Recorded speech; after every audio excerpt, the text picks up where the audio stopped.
देश को भगवा आतंकवाद घोषित करवाने के लिए इन्होंने विश्व में प्रयास किया है और इसलिए यूएनओ में ये भारत को भगवा आतंकवाद देश घोषित कर दें, ऐसी कांग्रेस की नीति रही। एक निर्दोष निकलने के बाद मैं चाहता हूं कि भगवान और मातृभूमि हर एक को ये मौका दे और देते रहते हैं। भगवा आतंकवाद, हिंदू आतंकवाद, ये नरेटिव सेट करने के लिए षड्यंत्र रचा और ये पूरा मालेगांव का केस तैयार किया। आज उसका पर्दाफाश हो गया है। क्या आपने कभी सुना है कि एक धमाके की गूंज 17 साल तक महसूस होती रही हो?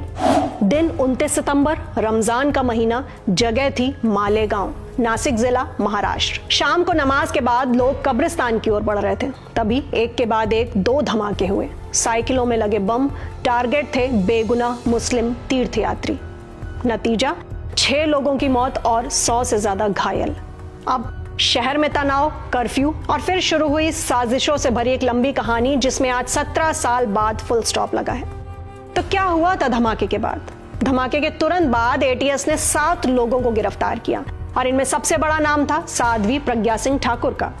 उन पर और दूसरे आरोपियों पर यूएपीए और हत्या जैसे गंभीर आरोप लगे। बम, मोटरसाइकिल, आरडीएक्स, साजिश की बैठकें, ये सारे तत्व जोड़कर एक हिंदू टेरर नैरेटिव बनाया गया। 17 साल बाद आया फैसला और झटका सबको लगा। एनआईए की विशेष अदालत ने सभी 7 आरोपियों को बरी कर दिया। अब कोर्ट ने क्या कहा कि बम विस्फोट की जगह मिली मोटरसाइकिल का कोई सबूत नहीं कि वो प्रज्ञा सिंह ठाकुर की थी। आरडीएक्स मिला नहीं, डीएनए, फिंगरप्रिंट, फायरिंग के सबूत नहीं, साजिश वाली बैठकें भी साबित नहीं हो सकी, यहां तक कि चेसिस और इंजन नंबर से छेड़छाड़ भी प्रूव नहीं हो सका। अब कांग्रेस पर उठा सवाल तो मच गया तूफान। फैसले के बाद बीजेपी नेताओं ने खुलकर कहा कि कांग्रेस को अब माफी मांगनी चाहिए क्योंकि उसने भगवा आतंकवाद का फर्जी नैरेटिव फैलाया। असली गुनहगार छूट गए और बेगुनाह जेल में सड़ते रहे।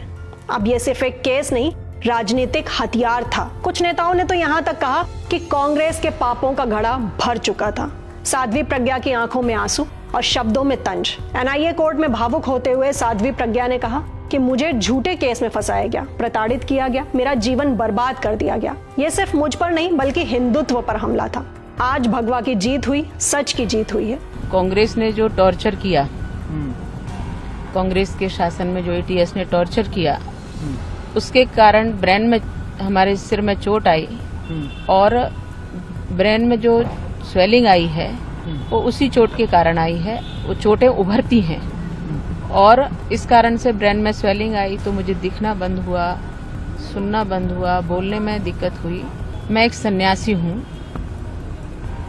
और व्यक्तिगत यदि मेरे ऊपर किसी प्रकार से टॉर्चर करते व्यक्तिगत कारण से तो मैं इनको क्षमा करती, लेकिन इन्होंने देशद्रोह किया है, इन्होंने कानून के अंतर्गत गैर कानूनी काम किया है और देश को हानि पहुंचाई है। देश को भगवा आतंकवाद घोषित करवाने के लिए इन्होंने विश्व में प्रयास किया है और इसलिए यूएनओ में ये भारत को भगवा आतंकवाद देश घोषित कर दें, ऐसी कांग्रेस की नीति रही। इसके अंतर्गत जो इन लोगों ने टॉर्चर किया है मुझे, वह गैर कानूनी था और देश को बदनाम करने के लिए जो इन्होंने काम किया वह कदापि स्वीकार नहीं है। चलिए इसके बाद खोलते हैं कुछ इतिहास की परतों को। एटीएस ने इस मामले की जांच शुरू करी। 2011 में केस एनआईए को सौंपा गया। 2016 में एनआईए ने कहा कि पर्याप्त सबूत नहीं है, आरोपियों को बरी करने की मांग की गई। कुल 323 गवाह, जिनमें 34 पलट गए। 1 लाख से ज्यादा पेज की चार्जशीट और आखिरकार आया ये ऐतिहासिक फैसला। इस पूरे मुकदमे में किसी भी प्रकार के पुख्ता सबूत माननीय न्यायालय के सामने ना ही एनआईए ना ही एटीएस साबित कर पाई या प्रोड्यूस कर पाई। इसके अभाव में माननीय न्यायालय ने सब आरोपियों को एमसीओसीए से तो दोषमुक्त हो ही चुके थे, लेकिन यूएपीए से और बाकी जो सेक्शंस लगाए हुए थे, आईपीसी होगा, आर्म्स एक्ट होगा, एक्सप्लोसिव एक्ट होगा, उस सब से बाइज्जत बरी कर दिया गया है। इस राष्ट्र ने मुझे सेवा करने का मौका इसके पहले दिया, बेल पर आने के बाद भी दिया और परमात्मा की मैं बहुत बहुत धन्यवाद देता हूं कि इसके बाद भी वो मुझे मौका दे रहा है। एक निर्दोष निकलने के बाद फैसला से ये मालूम होता है जो मैंने कहा 2009 में वो सही है। और मैं ये भी कहना चाहता हूँ कि एक राजनीतिक हस्ती जो हम सब जानते हैं, उनका ये थियोरी था कि Hindu terrorism is more dangerous than LET terrorism, और इसमें मालेगांव केस में हिंदू मुजरिम को फंसाना उस स्टेटमेंट को स्थापित करने के लिए दिया गया था। अब सवाल ये उठता है कि 17 साल तक जो लोग आरोपी रहे, उनके 17 साल अब कौन लौटाएगा?